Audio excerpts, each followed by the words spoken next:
Hello guys, എല്ലാവർക്കും നമസ്കാരം. ഞാൻ ശ്രീ വിശാഖ്, വി എൻ്റർടൈൻമെൻറ്റ് നമ്മുടെ യൂട്യൂബ് ചാനലിലേക്ക് ഏവർക്കും സ്വാഗതം. ഇന്ന് നമ്മുടെ കൂടെയുള്ളത് നമ്മുടെ സെലേരിയാണ്. കുറച്ച് നാളായിട്ട് ചെറുക്കനെ ആരും അങ്ങനെ പരിഗണിക്കുന്നില്ല. അപ്പോൾ നമ്മൾ ഷോറൂമിൽ ചെന്നാലും നമ്മൾ മൈൻഡ് ചെയ്യാറില്ല, അവിടെ കിടക്കട്ടെ എന്ന് വിചാരിക്കും. അപ്പോൾ ഇന്നിപ്പോൾ നമ്മൾ വന്ന സമയത്ത് ഞാൻ 2 ദിവസം നമ്മൾ വിചാരിച്ചതാണ് ഇതിൻ്റെ ഒരു വീഡിയോ എടുക്കണമെന്നുള്ളത്. ഇതിപ്പോൾ ടോപ്പ് എൻഡാണ്, ഓട്ടോമാറ്റിക്കുമാണ്. അപ്പോൾ കുറേ നാൾ ആ വീഡിയോസ് ഞാൻ കണ്ടിട്ട് എൻ്റെ അറിവിൽ അടുത്ത സമയത്ത് അങ്ങനെ മലയാളത്തിൽ ഞാൻ വീഡിയോസ് കണ്ടിട്ടില്ല എന്ന് തന്നെയാണ് എൻ്റെ വിശ്വാസം, ഈ ഒരു സെലേരി എന്ന വാഹനത്തിൻ്റെത്. അപ്പോൾ വീഡിയോ ചെയ്യുന്നതുകൊണ്ടാണ് നമ്മൾ ടോപ്പ് എൻഡ് തന്നെ എടുത്തത്. അപ്പോൾ ഇതിൻ്റെ കുറച്ച് ഫീച്ചേഴ്സ് എന്തൊക്കെയാണെന്ന് നോക്കാം. അതേപോലെ ഒരു ഡ്രൈവും അതേപോലെ ഇതിൻ്റെ പ്രൈസുമാണ് ഇന്നത്തെ വീഡിയോയിൽ നമ്മൾ ഉൾക്കൊള്ളിച്ചിട്ടുള്ളത്. 4 വേരിയൻസിൽ വരുന്നുണ്ട്. LXi, VXi, ZXi, ZXi Plus എന്നീ 4 വേരിയൻസിലാണ് കിട്ടുക. അതിൽ തന്നെ 3 വേരിയൻസിൽ നമുക്ക് ഓട്ടോമാറ്റിക്കും ഈ വാഹനത്തിന് അവൈലബിൾ ആണ്. LXi എന്ന വേരിയൻ്റ് ആണ് വേണ്ടതെങ്കിൽ 6,70,000 ഓൺ റോഡ് വരും. ഇതിൻ്റെ VXi ആണെങ്കിൽ 7,11 ഓൺ റോഡ് വരും. ZXi ആണെങ്കിൽ 7,57 ഓൺ റോഡ് വരും. ZXi Plus അതായത് ഈ കിടക്കുന്ന വേരിയൻ്റ് ആണ് വേണ്ടതെങ്കിൽ 8,13.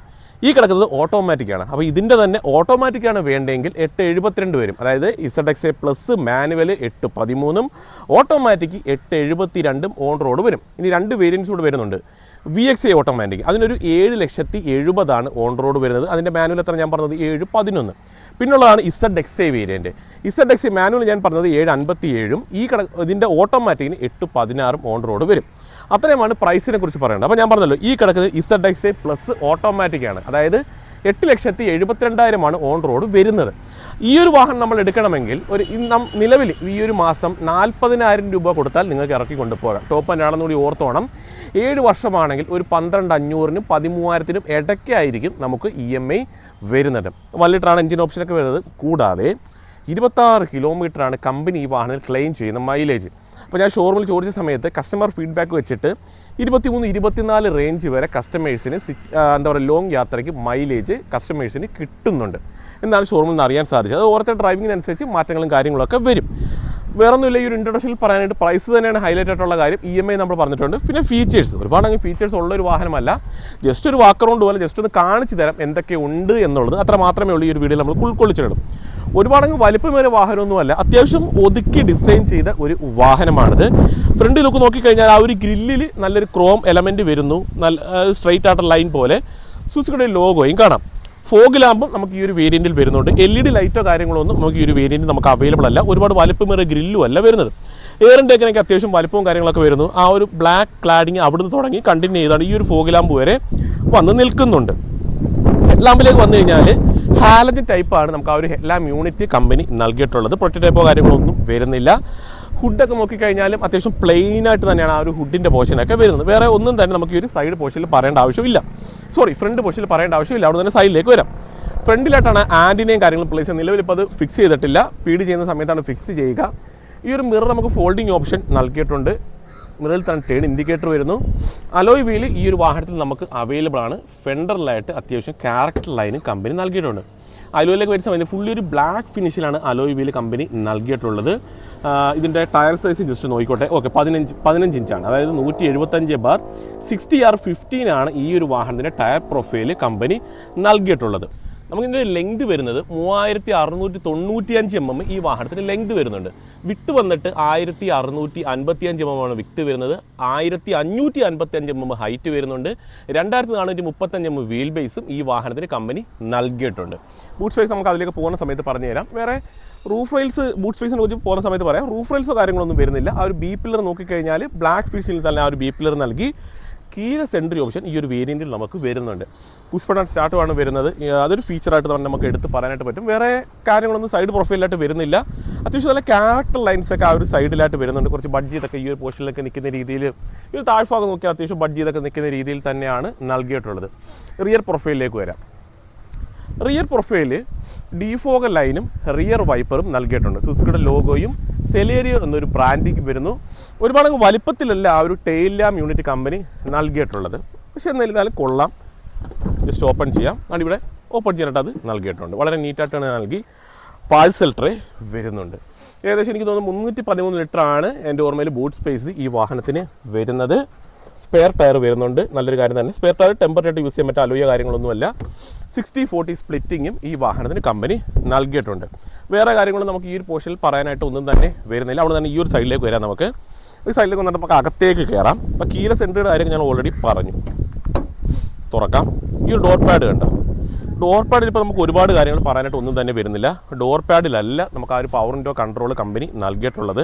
ആ ഒരു സെൻറ്റർ പോർഷനിലായിട്ടാണ് നൽകിയിട്ടുള്ളത്. അത്യാവശ്യം സ്റ്റോറേജ് സ്പേസും വരുന്നു, അകത്തേക്ക് ഇരിക്കാം. അപ്പോൾ ഇതിനുള്ളിൽ 3 പേർക്ക് കംഫർട്ടായിട്ട് ഇരിക്കാൻ പറ്റുമോ എന്ന് ചോദിച്ചു കഴിഞ്ഞാൽ കുഴപ്പമില്ലാത്ത രീതിയിൽ 3 പേർക്ക് ഇരിക്കാം. അപ്പോൾ ഞാൻ ഈ ഒരു പോർഷനിൽ ഇരുന്നാലും അത്യാവശ്യം സ്പേസ് വരുന്നുണ്ട്. എന്നാൽ 2 പേരായിരിക്കും കുറച്ചുകൂടി നല്ലതെന്ന് ഞാൻ പറയുള്ളൂ. 3 പേരെ വെറുതെ കുത്തിക്കയറ്റി ഇരുത്തി ഞെരുങ്ങി പോകണ്ട.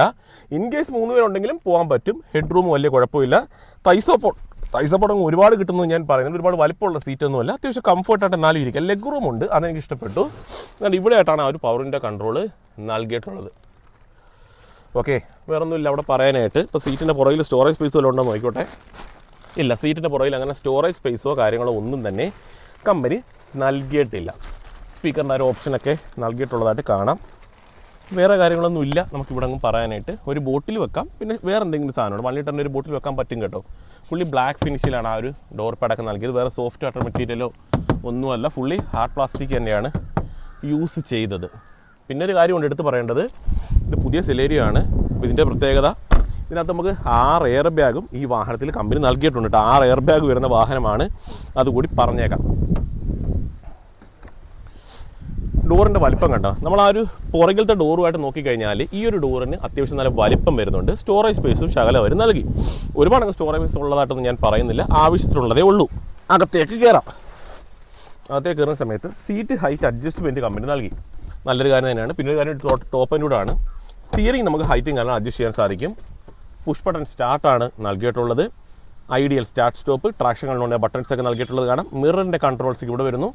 ഫോൾഡിംഗ് ഓപ്ഷനും വരുന്നുണ്ട്. ഹെഡ്ലാമ്പിൻ്റെ കൺട്രോളും വൈപ്പർ കൺട്രോളും നോർമലി വരുന്ന രീതിയിൽ തന്നെയാണ് നൽകിയിട്ടുള്ളത്. ഈ ഒരു പോർഷനിൽ AC നോക്കിയാൽ നല്ല റൗണ്ട് ഷേപ്പിൽ തന്നെ നൽകിയിട്ടുണ്ട്. സ്റ്റിയറിംഗിലേക്ക് അത്യാവശ്യം കൺട്രോൾസും കാര്യങ്ങളൊക്കെ കമ്പനി നൽകി. ക്രൂയിസ് കൺട്രോളോ കാര്യങ്ങളൊന്നും ഈ ഒരു വേരിയൻറ്റിൽ നമുക്ക് കിട്ടില്ല.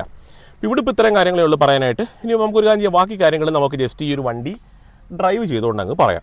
അത്യാവശ്യം ഫീച്ചേഴ്സ് ഉണ്ട് കേട്ടോ. പിന്നെ പ്രൈസ് നമ്മൾ പറഞ്ഞു, ഇപ്പോൾ ഇതിൻ്റെ ടോപ്പ് എൻ്റെ എടുത്താൽ പോലും 10 ലക്ഷം രൂപയ്ക്കുള്ളിലാണ് ഇതിൻ്റെ ഓൺ റോഡ് വില. ഓട്ടോമാറ്റിക്കിന് തന്നെ വരുന്നത് 9 ലക്ഷം രൂപയ്ക്കുള്ളിലാണ് വരുന്നത്. ബേസ് എടുത്ത് കഴിഞ്ഞാൽ നമുക്കൊരു 6 ആ ഒരു ബഡ്ജറ്റിൽ ഇതിൻ്റെ ഒരു ബേസ് മോഡൽ വാഹനം ഇറക്കിക്കൊണ്ട് പോകാനായിട്ട് പറ്റുന്നുമുണ്ട്. സ്റ്റിയറിംഗിലേക്ക് ഒരു സമയത്ത് നമ്മൾ ഓൾറെഡി പറഞ്ഞു 6 എയർ ബാഗ് വരുന്നു. കൂടാതെ സ്റ്റിയറിംഗിൽ തന്നെ കൺട്രോൾസും കാര്യങ്ങളും നമുക്ക് വരുന്നുമുണ്ട്. ക്രൂയിസ് കൺട്രോളോ കാര്യങ്ങളും നമുക്ക് കിട്ടില്ല. ഇതിപ്പം കൊച്ചു വാഹനമാണല്ലോ, അപ്പോൾ ക്രൂയിസ് കൺട്രോളിൻ്റെ ഭാഗമായിട്ടായിരിക്കും ക്രൂയിസ് കൺട്രോളും കാര്യങ്ങളൊക്കെ ഇതിനുള്ളിൽ നിന്ന് അവർ ഒഴിവാക്കിയേക്കുന്നത്. റോഡിലൊന്ന് കയറിക്കോട്ടെ, നോക്കിക്കോട്ടെ. ഓക്കെ, ഇതിലൊരു ക്ലസ്റ്ററിലേക്ക് വരുന്ന സമയത്ത് ഫുള്ളി ഡിജിറ്റലാണ്, ചെറിയൊരു പോർഷൻ മാത്രമേ ഡിജിറ്റലായിട്ട് വരുന്നുള്ളൂ. പക്ഷേ ആ ഒരു കളർ തീമും കാര്യങ്ങളൊക്കെ നല്ല രസമുണ്ട് കാണുന്നതിന് വേണ്ടിയിട്ട്. ആ ഒരു ഇൻഫോർട്ടൈൻമെന്റ് സിസ്റ്റം വരുന്നത് നമ്മൾ മാരുതിയുടെ മറ്റുള്ള വാഹനം കണ്ടു വന്നിട്ടുള്ള ആ ഒരു സെയിം ഇൻഫോർട്ടൈൻമെന്റ് സിസ്റ്റമാണ്. പ്രത്യേകിച്ച് അവിടെ പുതുമയ കാര്യങ്ങളൊന്നും ഒരു ഇൻഫോർട്ടൈൻമെന്റ് സിസ്റ്റത്തിനെ കുറിച്ച് പറയാനായിട്ട് വരുന്നില്ല. പിന്നെ ഒരു നെഗറ്റീവ് സൈഡായിട്ട് വേണമെങ്കിൽ ഇതിനകത്ത് ഒരു റിവേഴ്സ് ക്യാമറ നമുക്ക് അവൈലബിൾ അല്ല എന്നുള്ളൊരു കാര്യം പറയാം. ഇപ്പോൾ ടോപ്പ് എൻ്റെ ആണ്, ഇതിനകത്ത് ഒരു റിവേഴ്സ് ക്യാമറ കൊടുത്തിട്ടില്ല. പക്ഷേ ആഡോണായിട്ട് ചെയ്യാവുന്ന കാര്യമേ ഉള്ളൂ, വലിയ എമൗണ്ടോ കാര്യങ്ങളൊന്നും അതിന് വരില്ല. പിന്നെ ഒരു കാര്യം എന്ന് വെച്ച് കഴിഞ്ഞാൽ ഇതിൻ്റെ പവറിൻ്റെ കൺട്രോൾസും കാര്യങ്ങളൊന്നും നമ്മൾ ഡോറിൽ കണ്ടിട്ടില്ല. നമ്മൾ ആ ഒരു വാക്കൗണ്ട് എടുത്ത സമയത്ത് നമ്മൾ കണ്ടതാണ്. ആ കൺട്രോൾസാണ് ഇവിടെ ആയിട്ടാണ് കൊടുത്തതാണ്. 2 പവറിൻ്റെ കൺട്രോളാണ് ഇവിടെ ആയിട്ട് വരുന്നുണ്ട്. ഫ്രണ്ട് പോർഷനിലെ അസാഡിൻ്റെ ബട്ടൺ വരുന്നത്, ലോക്ക് അൺലോക്ക് തുടങ്ങിയ കാര്യങ്ങളെല്ലാം നമുക്ക് ഈ ഒരു പോർഷനിലായിട്ട് പ്ലേസ് ചെയ്ത് നമ്മൾ ആദ്യമായിട്ട് കയറിയിരിക്കുന്ന സമയത്ത് പെട്ടെന്ന് നമ്മളൊന്ന് തപ്പോ, അയ്യോ പവറിൻ്റെ കൺട്രോൾ എന്ത് ചെയ്യുക, പവറിൻ്റെ സ്വിച്ച് എന്ത് ചെയ്യുക എന്നുള്ളത് പെട്ടെന്ന് നമ്മളൊന്ന് പരത്. അത് എന്താ പറയുക, നമ്മളത് പെട്ടെന്ന് നമ്മളത് യൂസായി വന്നു കഴിഞ്ഞാൽ കുഴപ്പമോ കാര്യങ്ങളോ ഒന്നും തന്നെ വരുന്നില്ല. അത്യാവശ്യം വലുപ്പത്തിലുമാണ് ആ ഒരു ഇൻഫോർട്ടൈൻമെന്റ് സിസ്റ്റം നൽകിയത്. അതിൻ്റെ കൺട്രോൾസ് ആണ് ഈ 2 സൈഡിലായിട്ടുമാണ് പ്ലേസ് ചെയ്തത്. AC ഒക്കെ മാനുവൽ വേണം കൺട്രോൾ ചെയ്യാൻ. അതിനകത്ത് പ്രത്യേകിച്ച് കാര്യം പോരാൻ വരേണ്ട ആവശ്യമൊന്നുമില്ല. എനിക്ക് പൊതുവേ ഈ ഒരു മാനുവൽ കൺട്രോളിംഗ് ആണ് ഇഷ്ടം. ഓട്ടോമാറ്റിക്കായിട്ട് കൺട്രോൾ ചെയ്യാൻ ഈ ഒരു മാനുവലാണ് എനിക്ക് പൊതുവേ ഇഷ്ടം. ഈ ഫിസിക്കൽ ബട്ടൺസുമാണ് പൊതുവേ എനിക്കിഷ്ടം.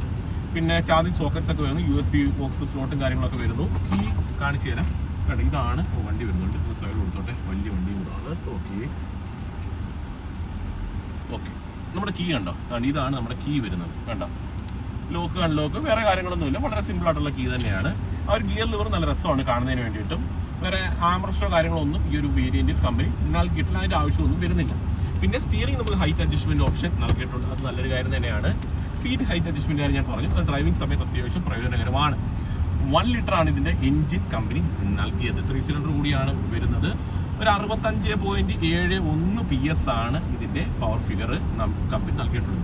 ടോർക്കിലേക്ക് നമ്മൾ വരുന്ന സമയത്ത് ഏകദേശം 89 Nm ടോർക്കും നമുക്ക് വരുന്നുണ്ട്. 26 കിലോമീറ്ററാണ് ഈ ഒരു വാഹനത്തിന് കമ്പനി ക്ലെയിം ചെയ്തേക്കുന്ന മൈലേജ്. കമ്പനി പറയുന്നതാണ്. ഇപ്പോൾ സിറ്റി യൂസിലേക്കൊക്കെ വരുന്ന സമയത്ത് ഒരു പക്ഷേ ഒരു 20 റേഞ്ചിലൊക്കെ ആയിരിക്കും സിറ്റി യൂസിന് വരുന്നത്. ഇപ്പോൾ ലോങ് ഡ്രൈവ് ഒക്കെ ആണെങ്കിൽ 23-24 കിലോമീറ്റർ റേഞ്ചിനെ കിട്ടും. 23-26 കിട്ടുന്ന അത്രയും കിട്ടുന്നുണ്ടെന്ന് നമ്മുടെ ഷോറൂമിൽ നമ്മുടെ കണ്ട അജയനോട് സംസാരിച്ച സമയത്ത് കസ്റ്റമേഴ്സ് പറഞ്ഞിട്ടുണ്ട്.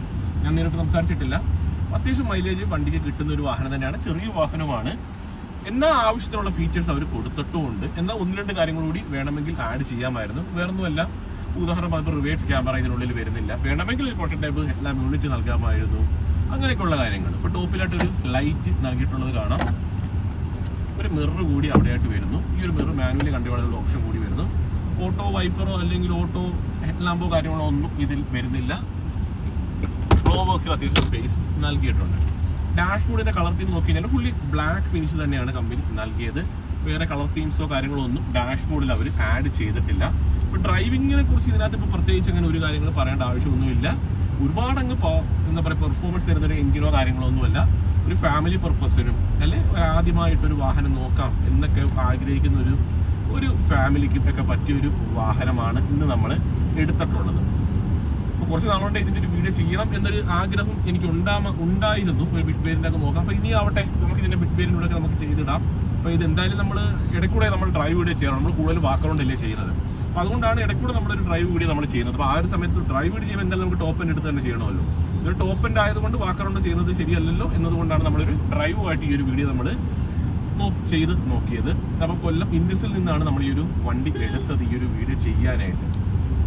വേറൊന്നുമില്ല പറയാൻ. ഞാനൊരു കോൺടാക്ട് നമ്പർ കൊടുത്തിട്ടുണ്ട്. നമ്മൾ കണ്ടിട്ടുള്ള നമ്പറാണ്. കൂടുതലായിട്ട് എന്തെങ്കിലും ഡീറ്റെയിൽസ് ഇൻഡസിലെ വാഹനങ്ങളുമായിട്ട് ബന്ധപ്പെട്ട, അതായത് മാരുതി വാഹനങ്ങളുമായിട്ട് ബന്ധപ്പെട്ട നെക്സ ആയാലും അരീന ആയാലും യൂസ്ഡ് വാഹനമായാലും അറിയണമെങ്കിൽ ആ ഒരു കോൺടാക്റ്റിൽ വിളിക്കുക. അവിടെ തന്നെ നമുക്ക് എല്ലാ സൗകര്യങ്ങളും ഉണ്ട്. അരീനയും നെക്സയും സർവീസും യൂസ്ഡും എല്ലാം ഒരു കുടക്കീഴിൽ തന്നെ അവൈലബിൾ ആണ്. അപ്പോൾ മറ്റുള്ള എവിടെ കിട്ടുന്നതിനേക്കാൾ ഡിസ്കൗണ്ടോട് കൂടി നിങ്ങൾക്ക് അവിടുന്ന് സ്വന്തമാക്കാൻ കഴിയുന്നതാണ് വാഹനം. വേറൊന്നുമില്ല പറയാനായിട്ട്.